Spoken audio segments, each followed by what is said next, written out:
سلام. کمربندا رو صفر ببندید. بچه شاه این دفعه حرف جدید آورده. دیگه اینه کی واقعا جدیه. با این حرف دیگه میخواد کار رو تموم کنه، یعنی این دیگه واقعا برگ آخرشه. پنجره نجات ایران محدود است و اگر از دست برود شاید دیگر هرگز گشوده نشود. اکنون زمان گسترش گروه‌های کوچک مبارزه و آماده شدن برای نبرد آخر است. پنجره رو بگیر بسته نشه، یه چوب راش بذار یکم هوا بیاد. چی گفت؟ گسترش گروه‌های کوچک مبارز؟ بچه شاه مبارزه گروهی؟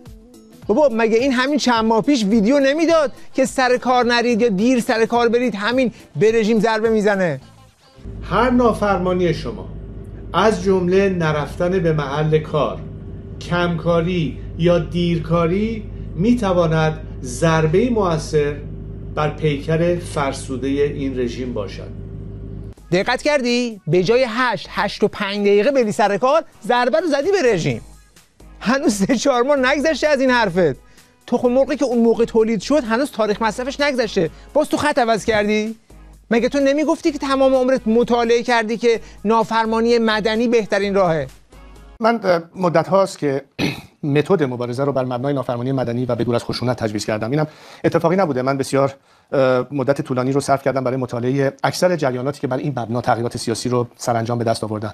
خاطرم میاد سالهای پیش، دقیقاً یادم نمیاد چه سالی، ولی با جین شارپ که یکی از متخصصین عمده این مطلب هست بارها صحبت کردیم که اصلا چجوری میتوان نافرمانی مدنی رو به عنوان یک روش مبارزه اتخاذ کرد.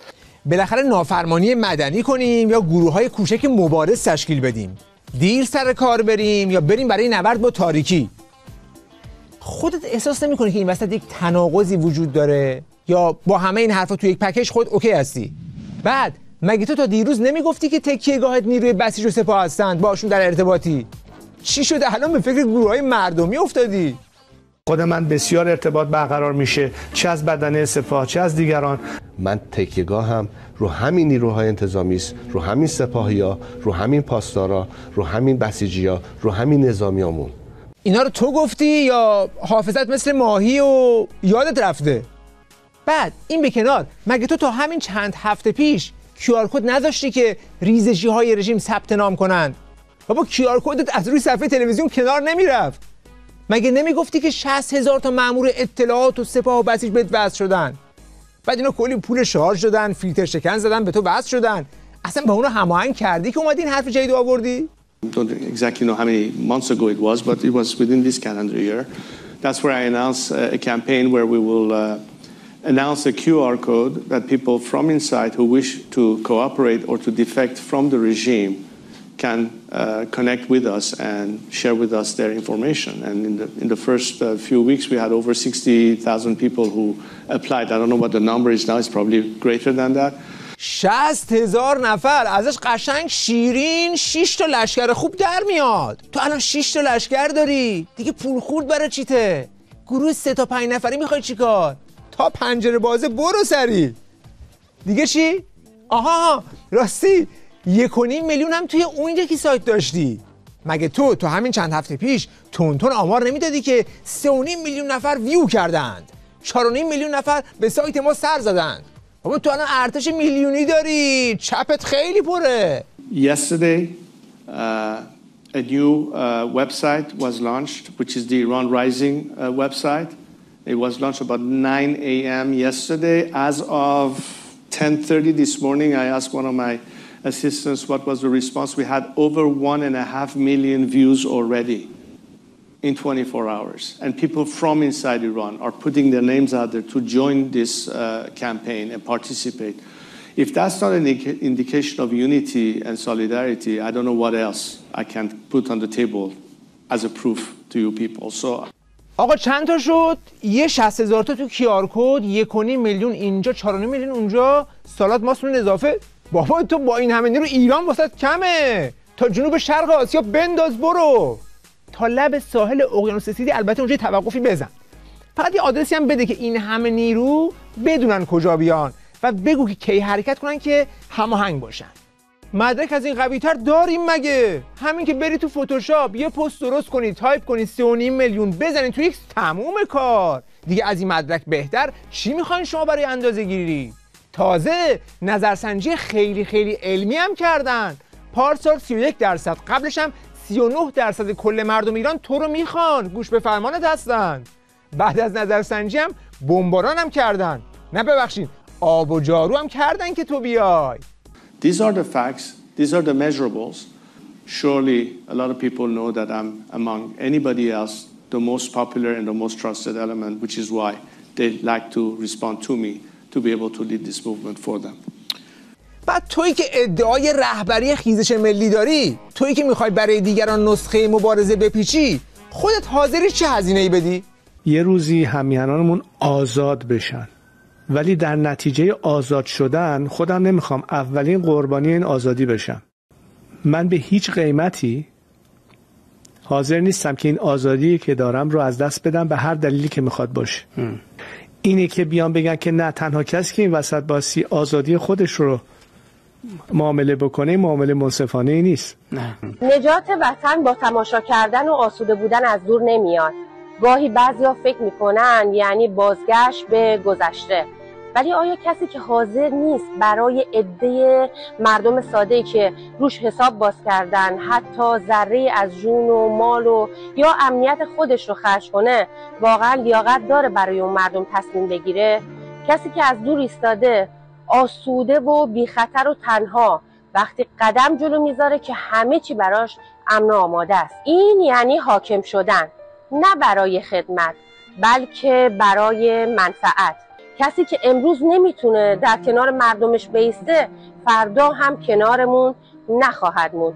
کسی که جون خودش و خانوادهش رو از جون مردم عزیزتر میدونه، حق نداره برای مردم تاج و تخت بخواد. پس بچه شاه از آزادی خودش که حاضر نیست بگذره. پول چی؟ پول حاضری بذاری وسط؟ نه پول خودت ها، پولای نفت ملت ایران رو که یک قلم 21 میلیارد دلارشو شاه توی حسابای سوئیس ریخت و بعد به خانواده شما به ارث رسید. در سال 1166 وقتی که ملک فهد عربستان سعودی از برادر مسعود دعوت کرده بود برای دیدار از عربستان سعودی و ریاض، در ریاض پایتخت عربستان سعودی، یک ملاقات چند ساعته 3-4 ساعته با ملک فهد داشتن و در اونجا بعد از ملاقات ملک فهد گفته بود که امشب، چون ملاقات مربوط به محتواش در ارتباط با قضایای مربوط به ایران، مربوط به جهان اسلام، به رویکرد مقاومت ایران با و مجاهدین با اسلام و سوابق امر، و در پایان ملک فهد گفته بود که بعد از این ملاقات که امشب شب مبارکی بود، لیلتون مبارکه برای من، برای ملک فهد. در همون سفر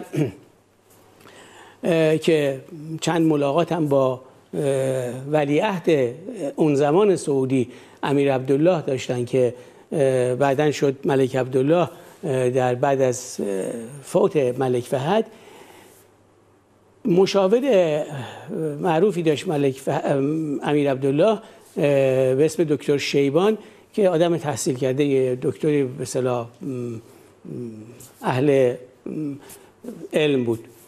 اون تعریف میکرد که در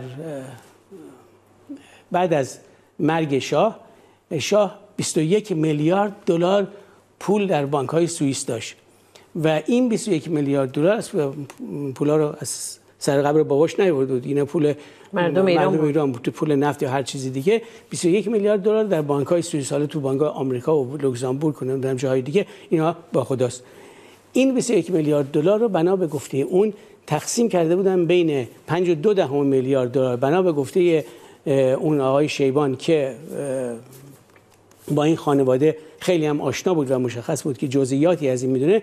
5.2 میلیارد دلار از اون پول رو به این بچه شاه که الان در واقع دایه دار هست به اون داده بودن و بقیه رو بین فرح و اون 3 بچه دیگه که 2 تاشون البته بعداً در سالهای بعد خودکشی کردن، یه دختر و پسر و اون دختری که الان هست، بین اونا و بقیه خانواده تقسیم کردن. 5.2 میلیارد دلار، 21 میلیارد دلار پول کمی نیست. اونم در 46 سال پیش.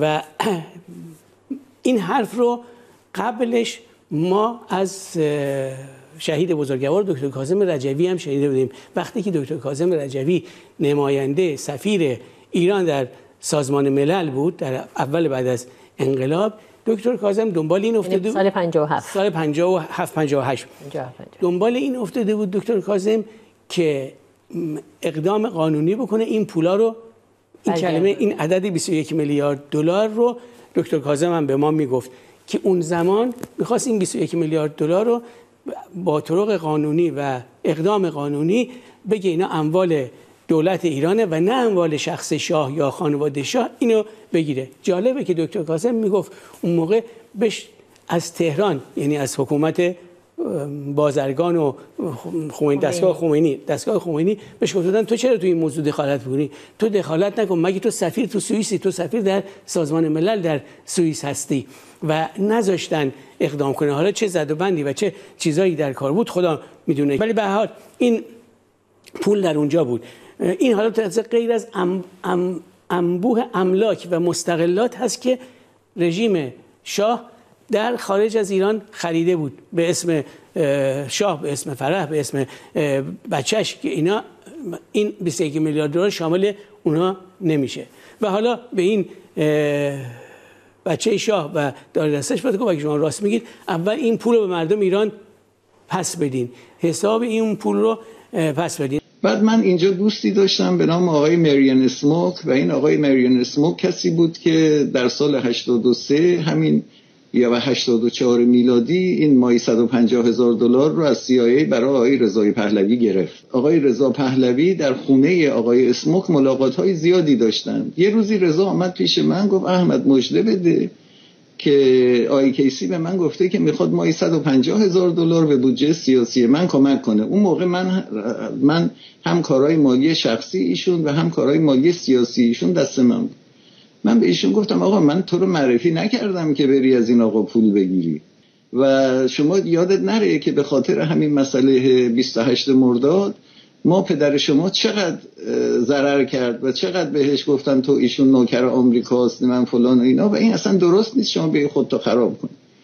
ولی ایشون قبول نکرد و بعد قرار شد اون پول رو از سال 1984 تا سال 1988 این پول رو دادن به آقای شهریار آهی که بعد من هم قرار شد که هر 3 ماه یه بار $50,000 به همون حساب پول بریزم که وقتی حقوق‌ها داده میشه نگن که افراد ایشون از سازمان سیا. نماینده CIA به رضا پهلوی زنگ میزنه میگه شاهزاده رضا پهلوی بنده باید بیام شما رو ببینم ولی فقط شخص شما تو اتاق باید باشید، هیچ کی دیگه نباید باشه. مسئله یه دفعه شد فاند گرفتن از عربا، فاند گرفتن از امریکایی‌ها. کیسی میاد شاهزاده میگه امنیت میدیم همه چی میدیم، نمیده. کیسی برمیگه میگه آقا این کاری نیست، این تنها پولی نبوده که ایشون دفترش گرفته یا آقای آهی اینا گرفتن، از عربستان هم کلی پول گرفتن اینا. مثلا برای جنبش مهسا اینا اومدن اینجا توی یوتیوب تئاتر یه کنسرت خیلی بزرگی گذاشتن، ما ندیدیم نتیجه کاری از این پولی که جمع شد. وقتی شما هر 2-3 ماه یه دفعه می‌بینید مفتی فاندریزینگ میکنه تو خونه فلانی تو لس آنجلس، پلیتی انقدر، تو نیکسون سنتر نمیدونم ریگن سنتر نیکسون سنتر چی پلیتی انقدر، نمیدونم اونجا میره. رضا پهلوی اصلا کارنامه‌ای نمیتونه نشون بده بابت این پولی که گرفته. پس ببین خدا $1,000,000 که بابات از ملت دزدید و برد. ارث اولیه تو هم که از پولای نقدی که بابات از نفت ایران برده بود 5.2 میلیارد دلار بود که مدارکش رو بانک‌های سوئیس هست. این همه پولم که از این ور اون ور بهت رسیده. بعد تو حاضر نیستی $1 برای اینا خرج کنی، ببریشون فلافل دونونه بانوشا بهشون بدی؟ بعد تو که میخوای به ملت بگی این کار اون کارو بکنن، خودت تو چه زمینه‌ای تبحر داری؟ ایشون که معرف حضور همه هستن، بخوای خطابش کنی با چه کلمه‌ای خطابش میکنی؟ از نظر من که ایشون یه آدم مفتخور و بی‌عرضه هستن و چجوری میخواد مملکت بچرخونه؟ بعد این یه روزم کار نکرده، آخه مملکت داری؟ حالا یه لیول عمیق بشیم ببینیم این برای چی یاد گروه‌های مردمی افتاده؟ اصلا فلسفه تشکیل این گروه‌های کوچیک چیه؟ اینجا اونجاییه که ما باید این نارضایتی عمومی رو تبدیل بکنیم به ایجاد شاید همین که شما گفتید دقیقاً درست میگید، هزاران گروه کوچک 3 تا 5 نفره که در اون روزهای حساس، در روزهای بحران، در روزهایی که رهبری خیزش ملی فراخوان میدن برای اقدام نهایی، اینها آماده اقدام باشن، آماده عمل باشن. کدوم فراخوان، کدوم خیزش ملی؟ الو آخه تو اون روزهایی که روزهای حساس بود، اون روزهایی که نظام توی بحران بود، بعد از قیام 401 بچه شاه فراخوان به نشستن در خونه داد. چی میگی تو؟ It is almost impossible for nations of the world looking at a country and its evolution to expect people at that level of excitement being on the streets every single day for months at a time. It's unrealistic, nor is it in that sense necessary. Now, would you rather see our children be shot in the eye or poisoned by chemical attacks? Or if they were to stay home, nobody can force them out of their homes if they choose not to show up for work. اینا روزش که برسه فراخوانش اینه که توی خونه بشینید. یعنی این گروه‌های موهوم کوچیک همه سر کارن. چرا؟ چون این خودش با پولهایی که ننه باباش از ایران دزدیدن داره 40 ساله که زندگیشو میکنه. جاش خوبه، نمیخواد برگرده به ایران. خودش بارها گفته. Whether or not I'm going to take my family back there. And I see in a realistic sense that we can keep flowing and going back and forth. We don't have to be pinned in one place. We cannot divest because honestly, my life has been for the past 40 years here in America. My children live here. My friends live here. Everybody that I know is here. If I was to go back, what do I go back to? I'm telling you the truth. پس اینکه این اصلا نمیخواد برگرده ایران رو یه سری از شاه پرستان فهمیدن که طرف این کاره نیست. مثل اینکه خیار کاشتی انتظار داری گوجه بده، نمیده.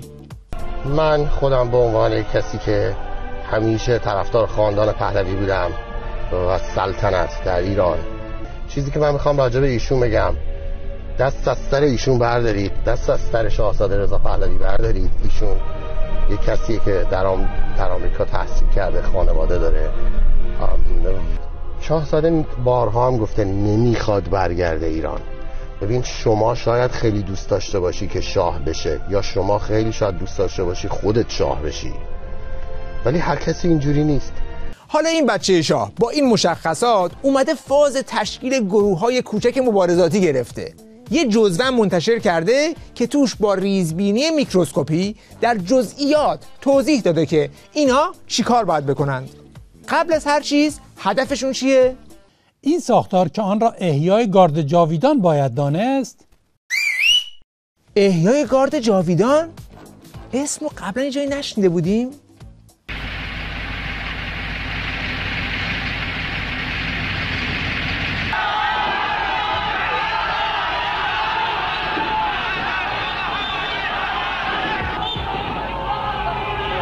جنگ خونین گارد با نیروی هوایی. سربازان گارد جاویدان پرسنل داخل مرکز آموزش را خلع سلاح کردند و به رویشان آتش گشودند.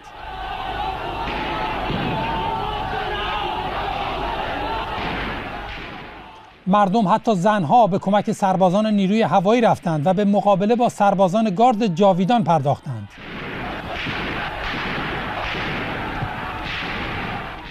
تیراندازی به سوی مردم. سربازان گارد که روی پشت بامی سنگر گرفته بودند به سوی مردمی که به طرفداری از پرسنل نیروی هوایی در این خیابان دست به تظاهرات زده بودند تیراندازی کردند.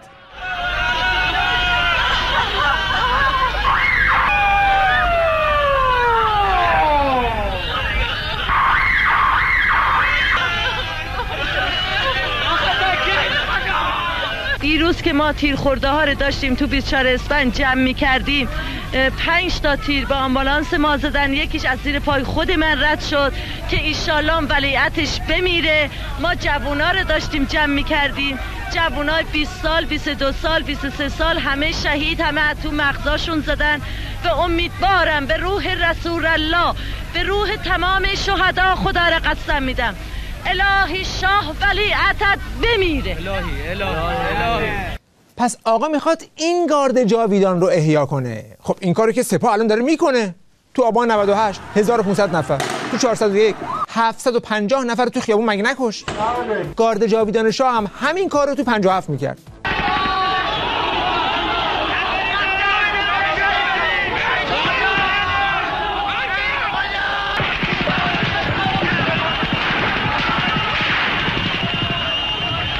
بعد این رو میخواد احیا کنه. یعنی یک نیروی بدنام سرکوبگری که یک بار توسط مردم ایران به زباله‌دان تاریخ انداخته شده رو آقا میخواد به خیال خودش احیا کنه. و اما جزئیات. ببین توی دفترچه راه اندازی گارد جاویدان مثل یک راهنمای نصب برنامه بهت میگه گام به گام چی کار باید بکنی. اولین گام چیه؟ در دفترچه اتفاقا این اولین قدم روش تاکید شده. اولین قدم عملی اینه که شما یک کاغذ بردارید، یک کاغذ آچار یا یک دفترچه یادداشت، گوشی تلفنتون رو بردارید و نگاه بکنید از لیست شماره تلفن هایی که دارید کدوم 3 نفر اول بیشترین اعتماد رو بهشون دارید. باهاشون شماره رو یادداشت کنید، باهاشون تماس بگیرید، باهاشون قرار حضوری بگذارید و به شکل حضوری این ایده رو به شکل تدریجی باهاش در بمیزید. وایسا کجا داری میری؟ از زمین رفتی بیرون. اولا اگه میخوای 3 تا اسم یادداشت کنی چرا ورق آچار؟ 3 تا اسم رو کف دستم میشه نوشت. بعد اگر اسما توی تلفن ثبته چرا رو ورق یادداشت کنم؟ خب از همونجا میزنی کال تماس میگیری دیگه. بعد 3 نفری که من بهشون اعتماد دارم که دیگه تو ذهنم ملکه است، چه نیازی که لیست کنتاکت‌ها رو چک کنم؟ آخه اینم شد اولین گام عملی IQ. بعد تازه توی دفترچه نوشته وقتی باهاشون تماس میگیری یه قرار حضوری برای نوشیدن چای یا قهوه میذارید. یعنی من داشتم تا الان فکر میکردم که من اینا رو دعوت میکنم چی با هم بخوریم، چای یا قهوه. ایده رو دیدی؟ از اینجا شما متوجه میشید که چقدر کار فکری پشت نوشتن این دفترچه خوابیده. حالا هر چقدر که تو برخی زمینه‌ها تو جزئیات مشخص کرده که با دست راست یا چپ خودکار رو برداریم روی کاغذ چی بنویسیم، وقتی میرسه به اینکه بالاخره این گروه چه اقدام عملی باید علیه رژیم انجام بده، وارد جاده مه‌آلود میشه، تصویر کلاً تار میشه و یک سری کلمات گنگ و مبهم به تحویل میده. فعالیت‌های اصلی گروه: تاب‌آوری مدنی و نبرد با تاریکی برای نجات میهن. باید بخشی از انقلاب ملی شد و برای تضعیف دشمن گام‌های عملی علیه رژیم جمهوری اسلامی برداشت. آهان، گام‌های عملی باید برداشت. چرا به فکر خودم نرسیده بود تا الان؟ گام‌های عملی یعنی چی؟ چرا پوشال تحویل ملت میدی؟ پیشنهاد میکنیم با انجام فعالیت‌های خلاقانه همیشه یک گام از مأموران امنیتی جلوتر باشید. تمام. MI6 MI5 تدخیر کن، برو بوق بزن. پیشنهاد رو دیدی؟ با انجام فعالیت‌های خلاقانه همیشه یک گام از مأموران امنیتی جلوتر باشید، نه 2 گام ها، 1 گام. ببین این کلمات همش حساب شده است، داره بهت پیام میده. تو شاید پیام رو نمیگیری ولی این داره پیامش رو میده. شما با همین چند تا اقدام ساده رژیم رو قفل میکنی. ولی از حق نگذریم، یه جا واقعا حرف دقیق به تحویل میده. نگاه کن، تیترم زده کنش‌های انقلابی، بعد زیرش نوشته شما باید کنش‌های انقلابی رو آغاز کنید، مثلا پخش علنی سرود ایران در چند محله به طور همزمان. یعنی اینجا دیگه ایده مشخص میده که سرود ای ایران مرز پرگوهر رو بری چند جا پخش کنی. این ایده هم ظاهرا بهترین ایده شونه، چون هر جا که خود بچه‌شا هم میخواد بگه چی کار کنید همینو میگه برید سرود ایران بخونید. برای ایستادگی در مقابل نظام با خواندن سرود ای ایران یا هر گونه نافرمانی دیگر. نه مثلا فکر کنم نمیدونه، یعنی بهش نگفتن یا خبر نداره. ببین 44 سال پیش که مجاهدین و شورای ملی مقاومت ای ایران ای مرز پرگوهر میخوندن چیز تازه‌ای بود. هم رو در رویی با رژیم خمینی و سرود الله اکبر خمینی رهبر بود، هم رو در رویی بود با سرود شاهنشاهی شاهنشاه ما زنده بادا. بعد 40 سال گذشت و ای ایران فراگیر و اجتماعی شد، اینقدر که رژیم هم برای اینکه عقب نمونه بهش تحمیل شد و الان همین سرود رو خود رژیم هم داره پخش میکنه تو تلویزیونش.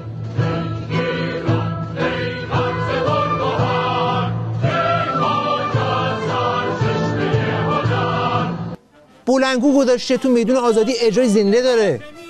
آقا یکی این فیلم رو بهش نشون بده، یکم تو باغ بیاد. هم تو دفترچش نوشته بدین این کارو بکنید، هم ویدیو میده اینو میگه. خیلی پرتابه. دور از تو نیست اندیشم در راه تو کی ارزشی دارد این جان ما. ولی اون چه که هدف اصلی این جزوه بوده و جا به جا در لابلای سطور هی سرک میکشه، حساب کردن بی حد و حصر نویسندگان این جزوه روی جنگ خارجیه که جا بی جا مدام میندازه وسط که اگر بمباران شد شما این کارو بکن اون کارو بکن.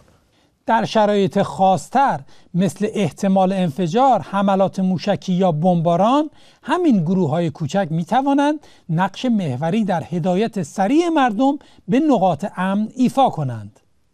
اولا کدوم انفجار، کدوم بمباران؟ این طرفت همینطور منتظر بشینه هی آسمون رو نگاه کنه که تا یک صدای انفجاری اومد بره بلند شه این کارا رو بکنه؟ اگر بمباران نشد چی؟ دوما اون نقاط امن که میگی منظورت کجاست؟ این کدوم نقاط امنیه که فقط اعضای این گروه ازش خبر دارند و مردم رو باید به سمتش هدایت کنند؟ اگر هم منظورت ایستگاه مترو ایناست که خب همه مردم خودشون بلدن، دیگه چه نیازی به گارد جاویدانه؟ در نهایت چیزی که از این جزوه بی سر و ته شما باید برداشت کنید اینه که این گارد جاویدان که اینقدر میخوان بادش کنن یه چیزی تو مایه تعمیرکار لوازم برقیه که مثلا موتور برق همسایه رو تعمیر کنه، یه چیزی شبیه هلال احمره که بره مثلا غذا ببره کمک کنه این چیزا. خصوصا اشاره کردی که این دفترچه تشویق به خشونت. پاسخ شما به این گونه از واکنش ها چیست؟ در این دفترچه کسانی که بخونن یا اگر خونده باشن میتونن ببینن که کوچکترین نشونی از تشویق خشونت است که برعکس داره تشویق میکنه به ایجاد گروه‌هایی برای دفاع مدنی، برای حمایت مردمی از همدیگه و کاملا یک روش مدنی هستش. شما به جای اینکه وابسته به سازمانی مثل هلال احمر باشید که ما میتونیم اون هلال احمر خودمون شیر و خورشید سرخ خودمون رو داشته باشیم، این گارد جاویدان ایران واقعا باید کارش حفاظت از ایران و ایرانی باشه. حالا برای بازاریابی این ایده بنجل رفتن یک مزدور مستعملی مثل اون یارو اسقاطی رو آوردن که مثلا از این ایده دفاع کنه. اما اینکه شاهزاده رضا پهلوی میان میگن گروه‌های کوچک تشکیل بدین و اینا مناسبه، و به خصوص این که شاهزاده رضا پهلوی نمیگن بیایید به من وصل بشید، نمیگه بیایید مثلا من شبکه براتون تشکیل بدم، چون به محض اینکه وارد این ماجرا بشید حتما دستگاه اطلاعاتی و امنیتی واردش میشه و وقتی که اینها رو به عنوان نهادهای خودجوش به عنوان یک سری فعالیت‌هایی در داخل کشور مطرح میکنه، فکر میکنم که کارسازه. یعنی دفاع از یک همچین ایده قراضه‌ای فقط کار یه همچین موجود اسقاطیه که اینم میگه اصلا نباید اینا به کسی وصل باشن، همینطوری خودجوش فقط دور خودشون بچرخن. بنابراین اینجور که پیداست سرنوشت این ایده گارد جاویدان هم مثل سایر پروژه‌های شکست خورده قبلی ثبت شدن در کارنامه بزلگویی‌های زنجیره‌ای بچه شاهه. اون نظرسنجی‌ها و لایک‌های کیلویی و فالوورهای بالا که طبق اون افشاگری روزنامه هارتز و سیتیزن لب معلوم شد که همش ربات بودن و کمپین‌های فیک. در مورد هایرس به صورت مشخص درباره کمپین هایی صحبت کردن که این کمپین ها سعی کرده به نوعی آقای رضا پهلوی که ولیعهد پیشین ایران هستند رو برای نفوذ بر افکار ایرانیان به عنوان فردی که قابلیت و پتانسیل رهبری بعد از جمهوری اسلامی برای دوران گذار رو داره معرفی بکنن و حتی تلاش کردن این اکانت ها بر اساس گزارش هایرس در واقع به نوعی ترغیب بکنن بازگشت سلطنت به ایران رو و نشون بدن که در واقع ایرانیان خواستار بازگشت سلطنت هستند و اونا گفتن که در حقیقت شماری از فارسی زبان ها به خدمت گرفته شدن توسط یک شرکت خصوصی اسرائیلی که این شرکت خصوصی اسرائیلی بر اساس گزارش هایرس توسط در واقع دولت اسرائیل حمایت مالی می شده که در واقع پروفایل های جعلی رو در شبکه‌های مجازی مانند ایکس یا همون توییتر سابق و اینستاگرام در واقع برای بازنشر پیام‌های مرتبط با آقای رضا پهلوی انجام بدن. نتیجه تحقیق مشترک روزنامه هارتز با سیتیزن لب منتشر شد که نشون میداد که چقدر این تصویر محبوبیت رضا پهلوی ساختگیه و محصول پیمانکارهای خصوصی و هوش مصنوعی که اسرائیل پولش داده. این گزارش از این جهت خیلی مهمه که برای اولین بار ثابت میکنه که چطور صدها اکانت جعلی در شبکه‌های اجتماعی مثل توییتر و اینستاگرام محتوای مرتبط با رضا پهلوی رو بازنشر میکردن و هشتگ هایی که محبوبیت ایشون رو نشون میداد مثل کینگ رضا پهلوی رو سعی می‌کردن ترند نگه دارن. خب این گزارش تاریخیه چون برای اولین بار ثابت میکنه که اون محبوبیتی که به اعتبارش مبارزین واقعی سرکوب شدن نه توسط جمهوری اسلامی فقط که توسط بخشی از اپوزیسیون، این محبوبیت دروغی بیش نبوده و اعتباری نداره. یه پروژه شکست خورده دیگه هم اعلام سامانه امضاگیری بود که خود بچه شاه اولش اومد کلیپ پر کرد که بیایید اینجا شهر فرنگ، سریع سر بزنید به ما و امضا بزنید. آغاز به کار سامانه ایران را پس میگیریم را به اطلاع شما میرسانم. از همه شما دعوت میکنم همین امروز به iranopasmigirیم.com بپیوندید. بعد تو این سایتی که میرفتی یه دکمه گذاشته بود که بزنی تا بگی منم امضا میکنم. اما بلافاصله ملت در آوردن که این یک آمارسازی کاذب با برنامه نویسیه. یعنی هر کسی میتونه از چند براوزر با یک آی پی امضا بزنه یا حتی میشه اصلا یک اسکریپت ساده نوشت که چند هزار تا امضا بزنه. این سیرک رضا پهلویه، همون پسر همون شاه دیکتاتور، واسه این که بگه مردم پشتشن یه سایت زده امضا جمع میکنه. ولی ببینید من از دیشب 50,000 تا امضا با ربات برای سایتش زدم. یعنی کل این حمایت مردمی مش 0.1 یه فیک خالص. اینجا دقیقاً همون داستانیه که جمهوری اسلامی هم سالها ساره اجرا میکنه. اونا هم واسه هر چیزی راهپیمایی میلیونی و انتخابات پرشور و امضاهای مردمی میسازن، ولی تهش چی؟ همش یه سیرک با آمار تقلبی. اینم شد کپی همون سیرک. یه طرف ملاها با سیرک ولایت، یه طرف شازده با سیرک امضا و وکالت. بعد یه سری متخصص هم رو کردن که امضاها داره با یک برنامه‌ای به صورت منظم و اتوماتیک بالا میره و کاملا رباتیکه، که مثلا بعضیا میومدن پیش بینی میکردن که فردا ساعت چند تعداد امضاها به این عدد میرسه و واقعا هم میرسید. خلاصه اینقدر آش شور شد که صدای خود شاه پرستار رو هم در آورد و گفتن که آمار این امضاها هیچ ارزشی نداره. بعد از 3 هفته آبروریزی بدون هیچ توضیحی همینطوری متوقفش کردند و این دکان هم درش تخته شد. ولی باز بچه شاه به روی خودش نیاورد که تو همین چند روز پیش داشتی تبلیغشو میکردی. چی شد پس؟ خب تأثیرات حرکات هوشمندانه بچه شاه رو میشه در وضعیت آشفته دور و بری‌هاش و حتی تلویزیون خاص خودش هم به خوبی دید.